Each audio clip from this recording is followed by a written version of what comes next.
बघा कास्तकार मित्रांनो, जर तुमच्यापाशी संत्र्याचा बगीचा आहे, मोसंबीचा आहे, निंबूचा आहे, जामीचा आहे किंवा आंब्याचा आहे किंवा कोणताही बगीचा असो, केळीचा बगीचा असो, त्यावर पावसाळा संपल्यानंतर आपल्याला बोर्डोपेस्ट लावावंच लागते.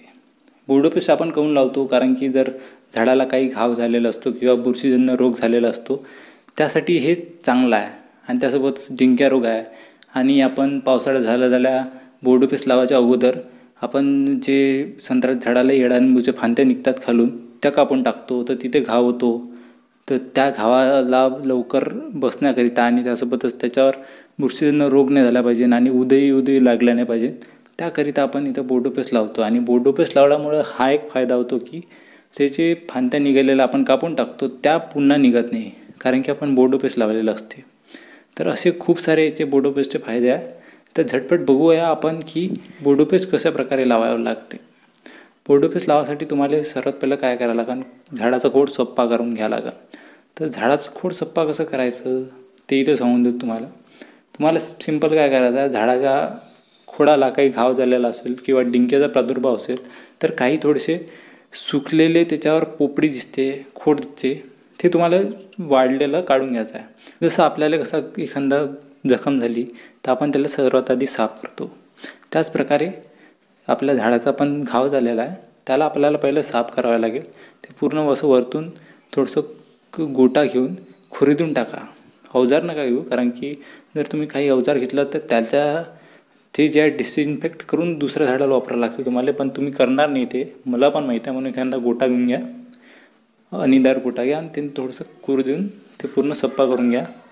ते सप्पा झाल्यानंतर त्याच्यावर जे आहे थोडंसं तुम्हाला जे आहे एक कीटकनाशक आणि बुरशीनाशक मारून घ्यायचं आहे पंपामध्ये घेऊन. तर आता कोणतं बुरशीनाशक आणि कोणतं कीटकनाशक घ्यायचं, तर तुमच्यापाशी एखादी पंपाचं असं थोडंसं बुरशीनाशक असेल, कीटकनाशक असेल तर ते घ्या. बुरशीनाशक तुम्हाला जे आहे 25 ग्राम घेऊन घ्यायचं आहे. त्यासोबतच कीटकनाशक जर क्लोरोपायरीफॉस राहिलं चांगलं तर ते चांगलंच आहे. ते 20 ml घेऊन घ्या, एका पंपात टाका आणि ते जे आहे जिथे जखम आहे तिथे मारून टाका आणि उरलं तर पूर्ण झाडावरच मारून टाका. झाडावर म्हणजे त्याच्या खोडावरच फक्त. तसं तर आपण वरतून वेगळी फवारणी चालूच देतो. त्याच्याबद्दल तर पण चॅनलवर व्हिडिओ येतच राहील, ते बघण्याकरिता चॅनलला सबस्क्राईब तर तुम्ही करणारच आहे. झालं तर आता हे सप्पा झालं झाड, त्यासोबतच तुम्ही त्याच्यावर कीटकनाशक आणि बुरशीनाशकची त्या खोडावर फवारणी करून टाकली. जसं आपण डेटॉलने आपला घाव सप्पा करतो त्याचप्रकारे आपण झाडाचा पण घाव सप्पा करून घेतलेला आहे. पण आता त्याच्यावर एक मलम लावावं लागेल. तर मलम लावण्याकरिता आपण जे बोर्डोपेस्ट तयार करणार आहे, तर बघू की बोर्डोपेस्ट कसं तयार करावं लागते. बोर्डोपेस्ट तयार करण्यासाठी दोन ज्या मेन त्यातल्या वस्तू असते, एक तर चुना आणि एक मुरचून. आणि हे दोन वस्तू तुम्हाला कुठे भेटेल? एक कोणत्याही किराणा दुकानात जा, तिथं तुम्हाला चुना भेटून जाईल आणि मुरचून पण भेटून जाईल. पण तुम्ही ज्या चुना खुलावाला घेतला, गडेवाला घेतला, तो थोडंसं चांगला मुरते, पॅकेटवाला मुरत नाही, असं मला लय जणांनी सांगितलं आणि मी पण अनुभवलं आहे ते. आणि मुरचून जे आहे तो खडेवाला तुम्हाला भेटते, तर तुम्हाला घरी आणून त्याला बारीक करून घ्यायचा आहे. तर आता तुम्ही म्हणाल की किती चुना लागेल आम्हाला, आमच्यापाशी झाडं किती आहे? तुमच्यापाशी जेवढे झाडं असेल त्याच्यावर अवलंबून राहील की तुम्हाला चुना किती लागते आणि मुरचून किती लागते. मी असा जवळपास अंदाज सांगून देतो तुम्हाला. जर तुमचे झाडं 6-7 वर्षाचे असेल, त्याचं खोड एवढं असेल, तर तुम्हाला जे जवळपास 100 झाडं असेल तुमचे, तर त्याला 100 झाडाले जे आहे 10 लिटर बोर्डोपेस्ट लागेल आणि त्यामध्ये तुमचे 100 झाडं होऊन जाईल. आणि त्या 10 लिटर पाण्यामध्ये टाकासाठी तुम्हाला जे आहे 1 किलो चुना लागेल आणि 1 किलो मुरचून लागेल. तर त्याचं प्रमाण हेच आहे, 1 किलो चुना, 1 किलो मुरचून आणि 10 लिटर पाणी. पण हे डायरेक्टली असं डायरेक्ट मिक्स नाही करून टाकायचं तुम्हाला काय करायचं आहे, 2 बालट्या घ्यायच्या, नाही तर मडके घ्यायचे आहे. बालट्या पण त्या प्लास्टिकच्या असल्या पाहिजे. लोखंडाच्या असल्या तर ते मुरचून टाकलं तुम्ही ना तर ते होऊन जाईल न्यूट्रल. तर त्याच्यासाठी तुम्ही एक काम करा, मी मडके घेतल्या, जर तुमच्याशी मडके असेल तर ते घ्या जुनेवाले, नाही तर तुम्ही जे आहे बालट्या जे आहे प्लास्टिकच्या घेऊन घ्या. 2 बालट्या घ्या. एका बाल्टीमध्ये 5 लिटर पाणी टाका, दुसऱ्या बाल्टीमध्ये पण 5 लिटर पाणी टाका. एका बाल्टीमध्ये चुना टाका आणि एका बाल्टीमध्ये मुरचून टाका, जो आपण बारीक केलेला होता तो. हे टाकलं का हे एक रात्रभर राहू द्या. म्हणजे आज तुम्हाला लावायचं आहे तर कालच तुम्ही जे द्रावण आहे ते तयार करून ठेवायला हवं. आणि ते चांगलं घोलून तसंच रात्रभर राहू दिलं.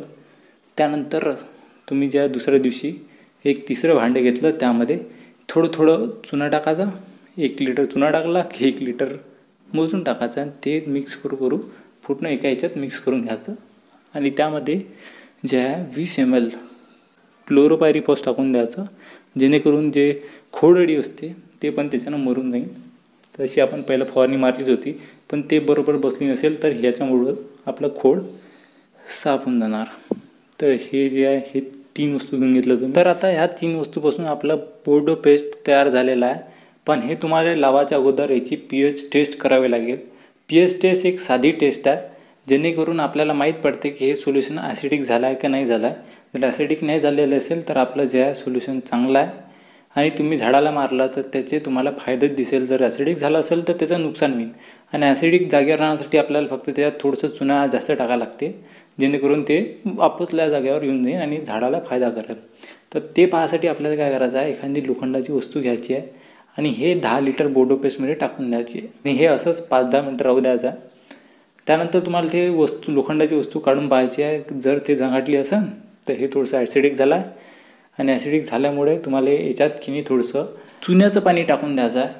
त्यानंतर ते सोल्युशन जागेवर येऊन जाईल. पण जागेवर आलं का नाही आलं हे पाहण्यासाठी तुम्हाला जे आहे लोखंडाची वस्तू एक वेळा डबल त्यात टाकावं लागेल आणि पाहावं लागेल की हे झंगाटते का नाही झंगाटत. नाही झंगाटली तर आपलं बोर्डो पेस्ट तयार आहे आणि हे तुम्हाला आता झाडाला मारासाठी तयार आहे.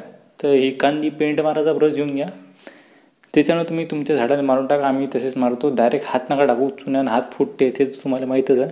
आणि बोर्डो पेस्ट मारताना एक लक्षात ठेवायचं आहे की तुम्ही ज्या भांड्यात माराल ते पण तुम्ही प्लास्टिकचंच वापरा. आणि एक गोष्ट लक्षात ठेवा, हे मारता काय होते की चुनानं मोरचून बुडात जाऊन बसून जाते. तर ते तुम्हाला जे आहे घोडू जे आहे ते पूर्ण सोल्युशन मारायचं आहे, जेणेकरून पूर्ण झाडाला सारखं बोर्डो पेस्ट मिळेल आणि त्याचा फायदा पण तुम्हाला चांगलाच दिसेल. नाहीतर तुम्ही वरचं पाणी मारून टाका आणि त्यानंतर बुडात पूर्ण गाडा राहील, मारायला पण त्रास जाते. पतलं राहिलं तर मारायला पण सोपं जाते झाडाला. तर पूर्ण झाडाचे खोडं जेवढ्या वरपर्यंत तुम्ही मारू शकता तोवढ्या वरपर्यंत मारा. आणि हे लक्षात ठेवा की हे जे आहे नवीन जे कोंब काढणारी जागा असते त्या जागी नका मारू. आणि घाव आला तर पहिला मारा, वरतं जरी घाव असेल तर थोडंसं मारून टाका. फांद्या फडकल्या असेल त्या जागी पण तुम्ही मारू शकता. डिंक्या झालेला असेल त्या जागी पण तुम्ही याला मारू शकता. तर आता तुम्हाला माहीत पडलंच आहे की बोर्डो पेस्ट का मारावं लागते, कशा प्रकारे मारावं लागते आणि ते बोर्डो पेस्ट बनवण्याकरिता कोणती सामग्री लागते. हे एवढं सर्व माहीत पडलं आहे तुम्हाला. आता तर तुम्हाला चॅनल सबस्क्राईब करावंच लागते. त्यासोबतच तुम्ही व्हिडिओला लाईक तर करणारच आहात.